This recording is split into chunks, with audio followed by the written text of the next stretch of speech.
മഞ്ചേരിയിലെ പൊതുസമ്മേളനത്തിൽ democratic movement of Kerala എന്ന പുതിയ സാമൂഹിക സംഘടനയുടെ നയം പ്രഖ്യാപിച്ചിരിക്കുകയാണ് പി.വി. അൻവർ എം.എൽ.എ. ജനാധിപത്യ സോഷ്യലിസ്റ്റ് നയത്തിലൂന്നിയാകും ഡെമോക്രാറ്റിക് മൂവ്മെന്റ് ഓഫ് കേരള എന്ന സംഘടന പ്രവർത്തിക്കുക.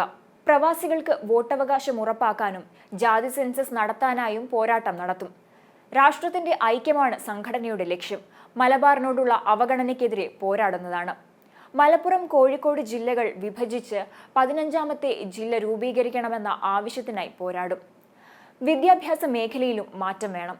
സർക്കാർ സ്കൂളുകളിലെ അധ്യാപകർ സ്വന്തം കുട്ടികളെ സർക്കാർ സ്കൂളുകളിൽ പഠിപ്പിക്കുന്നില്ലെങ്കിൽ അവരുടെ ശമ്പളത്തിന്റെ 20% അതത് സ്കൂളുകളിലെ BPL വിദ്യാർത്ഥികൾക്കായി മാറ്റിവെക്കണം. വിദ്യാഭ്യാസ വായ്പകൾ എഴുതി തള്ളണം. സംരക്ഷണ നിയമം നടപ്പിലാക്കണം. പലസ്തീനിനോടുള്ള സമീപനം കേന്ദ്ര സർക്കാർ തിരുത്തണമെന്ന് ആവശ്യപ്പെട്ട് നിയമസഭയിൽ പ്രമേയം അവതരിപ്പിക്കണമെന്ന് ആവശ്യപ്പെടും.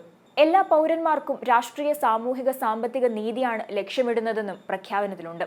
വിശ്വാസത്തിനുള്ള സ്വാതന്ത്ര്യം, സമത്വം എന്നിവ സാക്ഷാത്കരിക്കാനുള്ള സാമൂഹിക മുന്നേറ്റമാണ് സംഘടനയുടെ ലക്ഷ്യമെന്നും പ്രഖ്യാപിക്കുന്നു. ഇന്ത്യൻ ജനാധിപത്യത്തിന് കാവൽ ആവശ്യമാണ്. അതിനുവേണ്ടിയുള്ള ഭരണഘടനാ സംരക്ഷണ പ്രസ്ഥാനമായി നിലകൊള്ളും. സാമൂഹിക നീതിയിൽ അധിഷ്ഠിതമായ ജനാധിപത്യ സോഷ്യലിസ്റ്റ് നയം നടപ്പാക്കുകയാണ് ലക്ഷ്യം. ദേശീയ പാരമ്പര്യത്തിലും ഫെഡറലിസത്തിലും അധിഷ്ഠിതമായ ജനാധിപത്യ കാഴ്ചപ്പാടും DMK മുന്നോട്ട് വയ്ക്കുക. കേരളത്തിന്റെ സാമൂഹിക സാമ്പത്തിക വിഭജനം കണ്ടെത്തി പരിഹരിക്കുകയാണ് സംഘടനയുടെ നയമെന്നും വിശദീകരണം. ജാതി സെൻസസ് നടത്തണം. പ്രവാസികൾക്ക് വോട്ടവകാശം. വിദേശ രാജ്യങ്ങളിൽ പോയി പഠിക്കുന്ന വിദ്യാർത്ഥികൾക്ക് അതാത് രാജ്യങ്ങളിൽ വെച്ച് വോട്ട് ചെയ്യാൻ ബാലറ്റ് നടപ്പാക്കണം. മലബാറിനോടുള്ള അവഗണന അവസാനിപ്പിക്കണം. മലപ്പുറം ജില്ല വിഭജിച്ച് 15ാമത്തെ ജില്ല പ്രഖ്യാപിക്കണം തുടങ്ങിയവയാണ് DMKയുടെ പ്രധാന ലക്ഷ്യങ്ങൾ എന്ന് പറയാം. രാഷ്ട്രീയ, സാമ്പത്തിക, സാമൂഹിക നീതി, ജനാധിപത്യത്തിന് ജാഗ്രതയുള്ള കാവൽ, കുട്ടികൾക്കും സ്ത്രീകൾക്കും സുരക്ഷ, മലബാറിനോടുള്ള അവഗണന നിർത്തണം, കോഴിക്കോട്, മലപ്പുറം ജില്ലകളെ വിഭജിക്കണം, സ്റ്റാർട്ടപ്പുകളെ പ്രോത്സാഹിപ്പിക്കണം, സംരക്ഷണ നിയമം നടപ്പാക്കണം, സ്കൂൾ സമയം 8 മുതൽ 1 മണി വരെയാക്കണം, ആരാധനയ്ക്കും വിശ്വാസത്തിനും സ്വാതന്ത്ര്യം, സാമൂഹിക നീതി, ജാതി സെൻസസിലൂടെ തുടങ്ങിയവ നയരേഖയിലെ പ്രധാന കാര്യങ്ങളാണ്. അതേസമയം കോരിച്ചൊരിയുന്ന മഴയ്ക്കിടെ മഞ്ചേരിയിലെ പൊതുസമ്മേളന വേദിയിൽ എത്തിയ അൻവറിനെ മുദ്രാവാക്യം വിളികളോടെയാണ് പ്രവർത്തകർ സ്വീകരിച്ചത്. DMKയുടെ കൊടികെട്ടിയും ഷാളണിഞ്ഞും അൻവറിന് പിന്തുണയുമായി 100 കണക്കിന് പേരാണ് മഞ്ചേരിയിലേക്ക് എത്തിയിരിക്കുന്നത്. എന്നാൽ പ്രവർത്തകർ പൊതുസമ്മേളനത്തിൽ പങ്കെടുക്കുന്നത് പാർട്ടിയുടെ അറിവോടെ അല്ലെന്നാണ് DMKയുടെ വിശദീകരണം.